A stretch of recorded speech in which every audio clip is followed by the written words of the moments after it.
Bien-aimés frères et sœurs, gloire à Dieu, que la paix de notre Seigneur Jésus-Christ soit avec vous. Nous continuons notre enseignement sur l'Église. Nous avons vu ce que veut dire être membre, et un membre doit être toujours attaché à son Église parce qu'il est la propriété de Jésus-Christ, la propriété de l'Église, un bien propre de l'Église. Il contribue au développement de l'Église et il aime son Église malgré les faiblesses, malgré quelques problèmes, les problèmes. Toutes ces choses trouvent leur solution. Mais personne ne doit quitter son Église. Il faut être attaché à son Église. L'aimer passionnément. Et un membre a le droit de quitter une église locale lorsque cette église n'enseigne pas la parole de Dieu et ne pratique pas la parole de Dieu. Et là, c'est une secte. Alors, le chrétien a la possibilité de quitter et se joindre à une autre église locale. Aujourd'hui, nous allons parler du baptême par immersion. Le texte, c'est Acte 2, verset 41.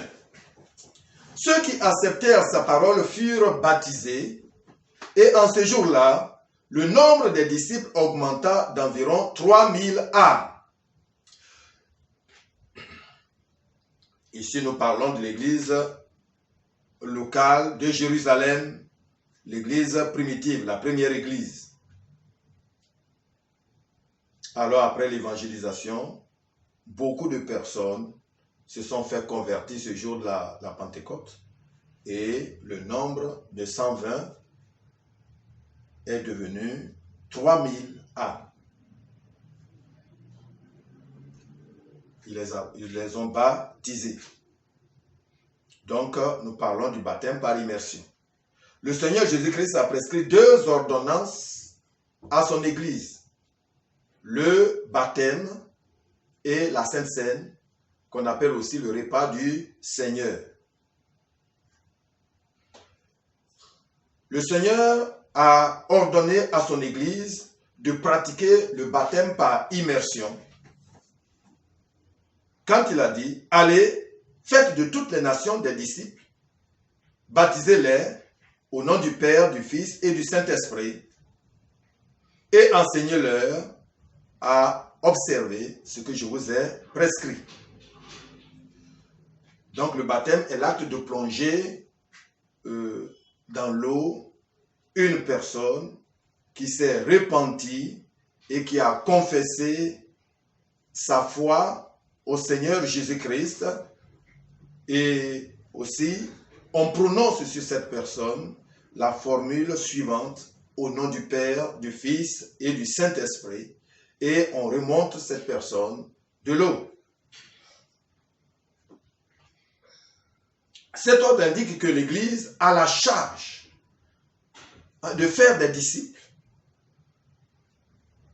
de les enseigner la parole de Dieu, les paroles de Jésus-Christ, les actes de Jésus-Christ, les paroles et actes de Jésus-Christ, et aussi de les baptiser. Et c'est ce que le Seigneur a ordonné jusqu'à la fin du monde. Alors le baptême d'eau est aussi appelé le baptême chrétien, ou baptême par immersion, est très important car il marque l'entrée du baptisé dans l'Église de Dieu. Le candidat au baptême qui a pris la ferme décision de se séparer de sa vie de péché, de sa vie de désobéissance à Dieu, de sa vie sans Dieu, pour vivre avec Jésus-Christ et obéir à Jésus-Christ jusqu'à la fin de sa vie terrestre, doit se faire baptiser.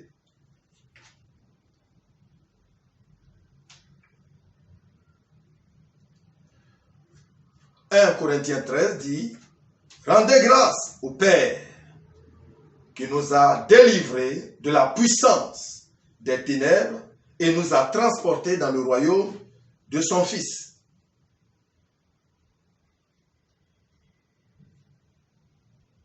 Dans le royaume du Fils de son amour. Donc, ce texte nous montre que tous les hommes et les femmes qui sont nés sur la terre sont nés dans le royaume du diable. Ils sont esclaves du péché. Et la seule manière de sortir de ce royaume, c'est la mort. C'est par la mort.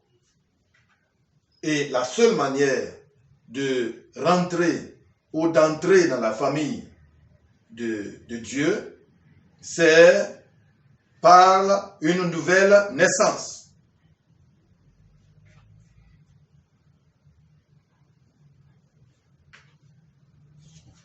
Et Jésus-Christ est notre mort et aussi notre nouvelle vie. Donc, par Jésus-Christ, nous quittons. Le croyant quitte du royaume du diable et fait son entrée dans l'église de Jésus-Christ. Dans le royaume de Jésus. Donc, le baptême marque l'entrée du baptisé dans l'église de Christ. Et pour cela, il doit être membre d'une église locale. Le baptême signifie que le chrétien est uni à Jésus-Christ dans sa mort, dans son enterrement et dans sa résurrection. Romains 6, 3 à 5 nous dit: Ignorez-vous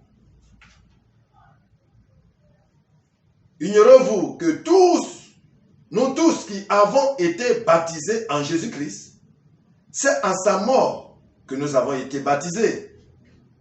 Nous avons donc été ensevelis avec lui par le baptême en sa mort, afin que comme Christ est ressuscité des morts, par la gloire du Père, de même, nous aussi, nous marchons en nouveauté de vie. En effet, si nous sommes devenus une même plante avec lui par la conformité à sa mort, nous le serons aussi par la conformité à sa résurrection. Donc, par la foi en Jésus-Christ, le croyant et Jésus sont devenus le même être, un même être. Si bien que Jésus-Christ est mort, alors le croyant en Jésus-Christ est aussi mort avec lui. Et pourquoi mourir? Le salaire du péché, c'est la mort. Romains 6, verset 23. Mais par la repentance, le croyant reconnaît qu'il est pécheur et il accepte le verdict ou bien le jugement de Dieu sur sa vie passée, qui est la mort, la condamnation. 1 Jean 1, 9 dit: si nous confessons nos péchés, il est fidèle et juste pour nous les pardonner et pour nous purifier de toute iniquité. Alors, comment mourir? Lorsque le chrétien regarde à la croix Jésus-Christ qui est crucifié, la mort du croyant est déjà comprise dans la mort de Jésus-Christ à la croix de Golgotha.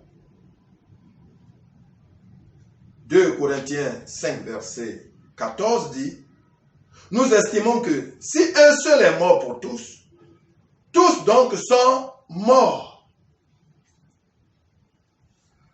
puisque notre foi nous unit au Seigneur Jésus-Christ et qu'il est mort à notre place, il est mort pour nous, nous aussi nous sommes morts au péché. Alors, Jésus-Christ a été enseveli, nous aussi nous avons été ensevelis avec lui. La mort de Jésus-Christ l'a séparé, la mort de Jésus-Christ qui a séparé le chrétien d'avec les conséquences de ses péchés, c'est-à-dire la condamnation éternelle dans les temps ardents de feu et de soufre, l'a aussi séparé du pouvoir du péché. Ce qui fait que le croyant en Jésus-Christ est libéré de toute condamnation, de toute domination du péché, de toute domination de Satan. Romains 6, verset 14 dit, « Car le péché n'aura point de pouvoir sur vous. » Et dans Romains 8, verset 1 dit, « Il n'y a plus de condamnation pour ceux qui sont en Jésus-Christ. » Donc, le fait d'être enterré montre que c'est la fin du pouvoir de Satan sur le candidat et la fin du pouvoir du péché, l'influence du péché sur sa vie. Le péché ne peut pas le dominer. S'il commet un péché, je peux dire que c'est volontaire. Alors, Christ n'est pas seulement enterré, mais il est ressuscité des morts. Alors nous aussi, nous vivons en nouveauté de vie avec lui. La mort, on sait bien que c'est la porte de la vie. Dieu n'a pas laissé son Fils dans le tombeau. Il a ressuscité car il est impossible que la mort le retienne captif. Acte 2, verset 24 a dit cela. Comme nous sommes unis à Jésus-Christ par la foi, Dieu nous a fait renaître aussi à une vie nouvelle. Romains 6, 4 dit, « Comme Christ est ressuscité des morts par la gloire de Dieu, de même, nous aussi, nous marchions en nouveauté de vie. » Pendant le baptême, on voit le candidat disparaître dans l'eau, dans le tombeau d'eau, ou dans la tombe d'eau, et on le voit surgir de l'eau comme une nouvelle créature. Donc le baptême montre l'abandon de l'ancienne nature du péché pour la nouvelle vie en Jésus-Christ. 2 Corinthiens 5, 17 dit, « Si quelqu'un est en Christ, il est une nouvelle créature. » Les choses anciennes, sa vie ancienne, sa vie de péché, sa vie sans Jésus, sa vie de malédiction, sa vie, toutes ces choses sont passées et voici, il est une personne nouvelle.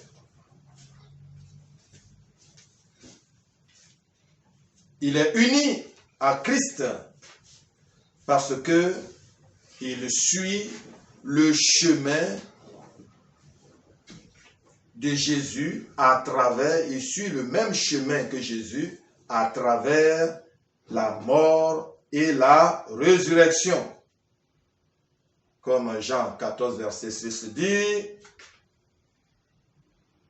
« Je suis le chemin, la vérité et la vie, nul ne vient au Père que par moi. » Donc le baptême montre que le chrétien suit le chemin de Jésus-Christ dans la mort quand il est plongé dans l'eau, dans l'enterrement quand il est maintenu sous le fond de l'eau et quand il remonte de l'eau, c'est Jésus-Christ qui est ressuscité.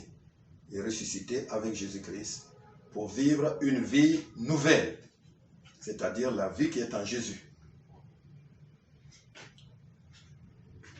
2 Corinthiens 5, verset 15 dit, et qu'il est mort pour tous, afin que tous ceux qui vivent ne vivent plus pour eux-mêmes, mais pour celui qui est mort et qui est ressuscité pour eux. Donc un chrétien baptisé doit vivre pour Jésus et non plus pour ses propres intérêts et non plus pour le monde. Il doit vivre pour Jésus. Il a accepté de se séparer de la vie du péché et pour pratiquer la vie de Jésus-Christ, qui est la vie de justice, la vie de sainteté, la vie d'obéissance. Et voilà pourquoi l'apôtre Pierre dit, comme des enfants obéissants, ne vous conformez pas au siècle présent, convoitez de ce siècle présent.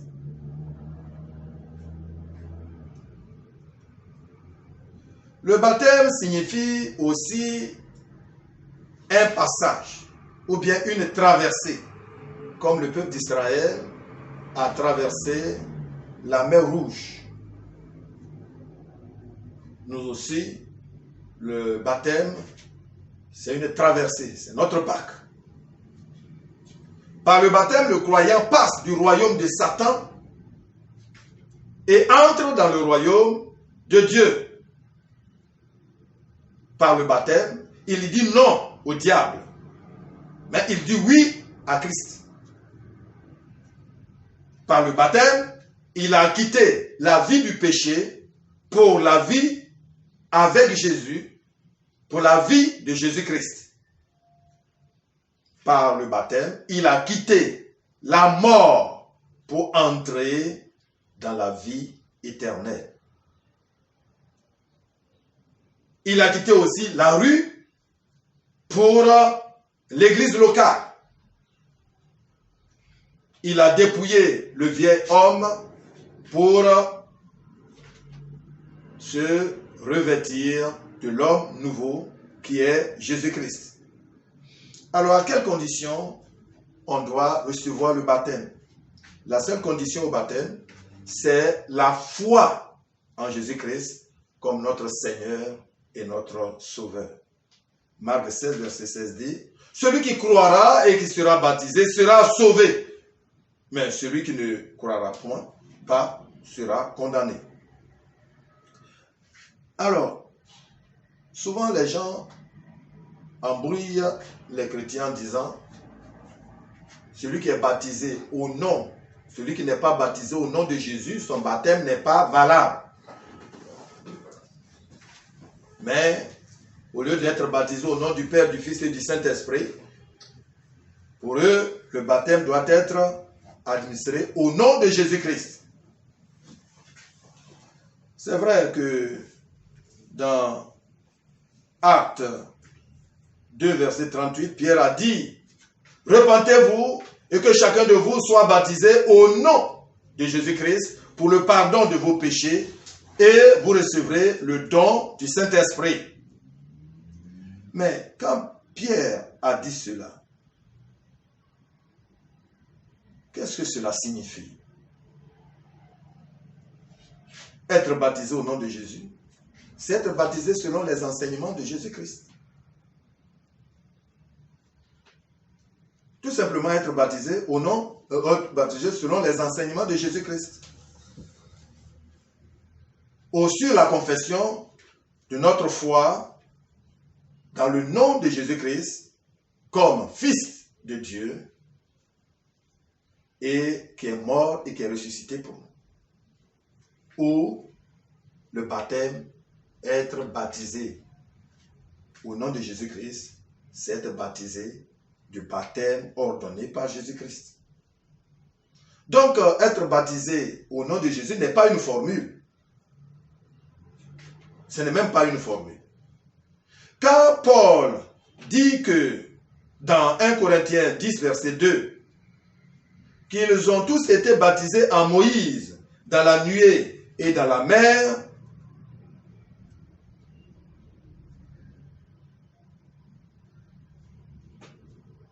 dans la mer Rouge,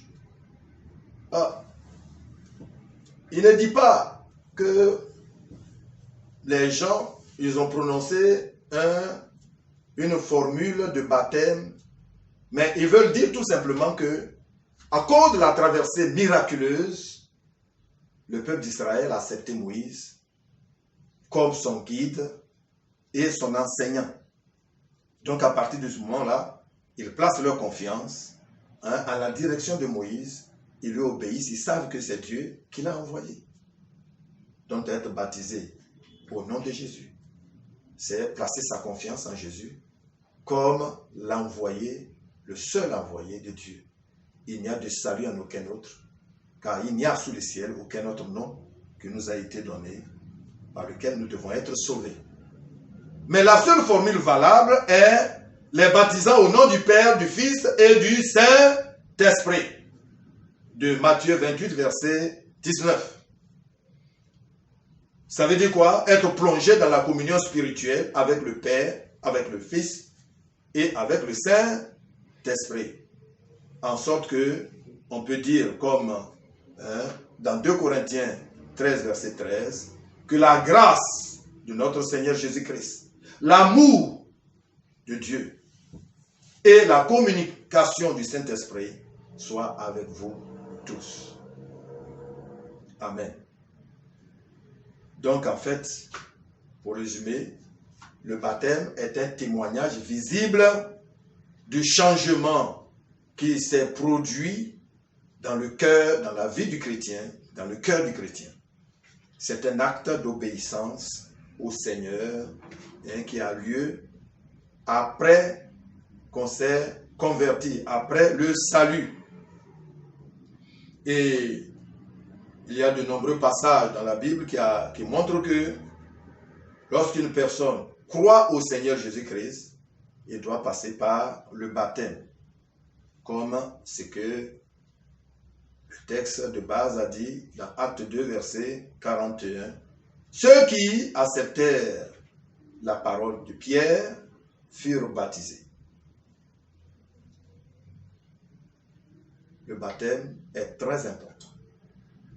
Mais il y a beaucoup de chrétiens baptisés qui ne comprennent pas le sens. Et au lieu qu'ils aient laissé, il y a une barrière entre leur vie, une limite entre leur vie, la vie passée et la vie présente avec Jésus-Christ, la vie passée avec le diable, la vie passée dans le péché. Ils continuent toujours à mélanger les choses, l'ancienne vie et la nouvelle vie.